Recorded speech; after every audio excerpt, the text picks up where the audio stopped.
Hi again everyone, welcome back again Bitcoin update. So teman-teman sekalian, kita udah mengupdate ya pergerakan Bitcoin pada video update sekitar 23 jam yang lalu, ngebahas tentang progres Bitcoin yang mengalami rejection pada higher time frame-nya. Dengan proses saat ini yang sedang berlangsung pada Bitcoin, sebetulnya either kita masuk ke fase konsolidasi atau memang meneruskan retracement-nya. Menurut saya itu adalah hal yang sangat wajar sekali. Jadi seperti yang saya mention di previous video ya, sebenarnya koreksi ini adalah kejadian yang sangat-sangat alami untuk kita mendapatkan yang namanya potensi level higher low. Either itu bakal jadi pemanfaatan teman-teman untuk buyback ya di spot account untuk kalian akumulasi kembali, atau kalian manfaatkan untuk buy di futures market, itu kembali ke keputusan masing-masing. But for now, yang saya lihat adalah, yang saya perhatikan adalah bagaimana Bitcoin saat ini closing pada time frame daily itu sebisa mungkin harus bertahan di atas exponential moving average 21. Kalau dia mampu bertahan di atas EMA 21, maka saya rasa pergerakan market itu akan terbawa lebih kepada konsolidasi ketimbang langsung penurunan yang sangat impulsif ya. Itu sementara ini teman-teman sekalian. Kalau misalkan dalam 2 hari dibablas EMA 21 langsung dihajar dan close di bawahnya dalam hanya pergerakan 2 hari, itu berarti kita mengantisipasi kemungkinan Bitcoin untuk koreksi lebih impulsif. Tapi saat ini dengan mendekati closing sekitar 2 jam 20 menitan, kita bisa lihat Bitcoin di sini pergerakannya udah bertahan di atas EMA 21 dan bahkan cenderung membentuk doji. Maka pergerakan besok menurut saya akan menjadi konfirmasi yang paling penting. Ya, kalau misalkan harganya mampu closing dalam keadaan bullish dan juga kita melihat atau mengalami yang namanya structure shift pada time frame kecilnya seperti di time frame 15 menit, 1 jam atau 4 jam, maka sebetulnya kita bisa dapetin konfirmasi bahwa Bitcoin itu berpotensi untuk nanjak lagi ya. Jadi syaratnya apa teman-teman sekalian? Pertama, dia udah create lower low. Ya, saya anggap ini adalah new low level, sebab kalau kita gunakan trendline ini udah terlihat cukup jelas bahwa ini adalah low level yang paling valid ya untuk perspektif buy close candle. Lalu pada pergerakan saat ini sepanjang kita lihat tadi itu ada potensi membentuk double bottom.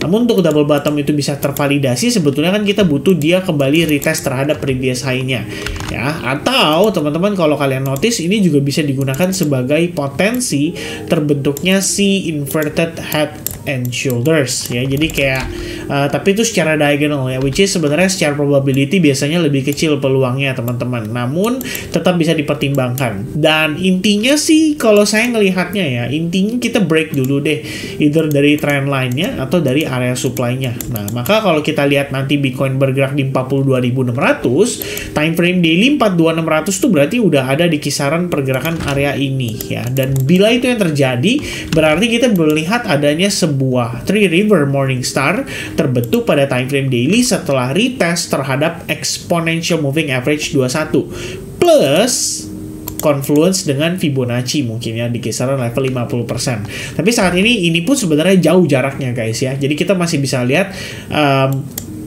ibaratnya kalau harga memang harus mengalami penurunan kembali ya, level Fibo 0618 atau 071 menurut saya adalah area yang sangat-sangat masuk akal untuk dites ya, sebab di sini adalah previous high-nya ya atau previous resistance. Nah, lalu kalau kembali lagi ke teman-teman ke time frame daily-nya. Jadi kalau maksud saya time frame hourly-nya. Jadi kalau kita ngelihat dari time frame hourly-nya, saya menganggap ini sudah mengalami proses market structure shift atau bisa jadi bagian dari inducement pada time frame besar seperti 4 jam. Jadi kalau kita lihat ini adalah proses untuk mengambil likuiditas. Kita ngelihat orang yang udah flip bias menjadi sell short itu lebih bertambah. Mungkin di sini ada orang yang melihat juga sebagai potensi descending triangle pattern, which is gak salah sama sekali. Dan kalau memang teman-teman pemanfaatannya ingin lebih kepada arah short gitu ya, menurut saya nggak ada masalah karena memang sebenarnya opportunity-nya ada pada time frame kecil 1 jam atau 4 jam. Cuman aware aja nih ketika nanti harga pelan-pelan mencapai level-level krusial. Nah, teman-teman udah boleh hati-hati kalau kalian yang mungkin follow up-nya dari perspektif sell short. Meanwhile, kalau buat saya mungkin yang pengen manfaatinnya untuk long, ya much prefer even untuk Bitcoin ya, saya lebih prefer untuk breakout dulu deh supaya saya tahu persis bahwa market itu sudah kembali shift menjadi bullish gitu ya. Jadi dia break di di sini, kemudian dia start untuk create higher high ya, secara momentum tuh ada, minimal dia udah mulai menciptakan momentum tersebut. Perkara nanti di atas kita kena reject dari fair value gap atau mungkin kena reject dari area demand, supply demand, sebenarnya nggak ada masalah gitu ya. Yang penting di sini kita udah bisa memanfaatkan dengan baik progress Bitcoin, sehingga ada keuntungan mungkin walaupun nggak terlalu besar risk reward rasionya, tapi bisa dimanfaatkan dengan baik sebagai opportunity ya. Selain daripada untuk Bitcoin, kalian juga bisa manfaatin melalui altcoins-nya ya. Itu saya rasa adalah hal yang cukup masuk akal lah ya dari apa yang saya coba sampaikan ke teman-teman pada video kali ini. So guys, for now tambahannya lagi adalah saya menggunakan VWAP ya dari salah satu previous low-nya, dan tampaknya Bitcoin respect banget nih terhadap si VWAP itu ya. Jadi kalau kita lihat udah dalam 2 hari bukan 2 hari sih, dalam beberapa jam terakhir itu harga holding dengan cukup baik di atas VWAP ya. Bahkan untuk saat ini memang dia belum sampai, tapi minimal kita udah lihat ada pergerakan yang impulsif. Jadi tambahan konfirmasi yang saya butuhkan adalah a break di atas trendline dan juga di atas supply zone yang ada pada $42.300. Itu saja teman-teman. Kalau itu sudah mampu di break, maka kita bisa berbicara soal potensi Bitcoin untuk nanjak lebih jauh lagi. Maybe the first stop itu adalah di previous support resistance atau mungkin di previous supply. Tapi kalau itu juga udah berhasil di break, ya kita bisa katakan bahwa Bitcoin itu benar-benar membuka jalan untuk mengejar ke level $47.000 ya. Dari mana $47.000? Well, if you can take a look in the weekly time frame, yaitu adalah the only supply level yang terbentuk saat ini. Kisaran $47.000 itu adalah highest point-nya dia ya. Kira-kira seperti itu guys. Jadi mudah-mudahan informasi yang saya sampaikan melalui Bitcoin update ini bisa cukup jelas untuk teman-teman semuanya.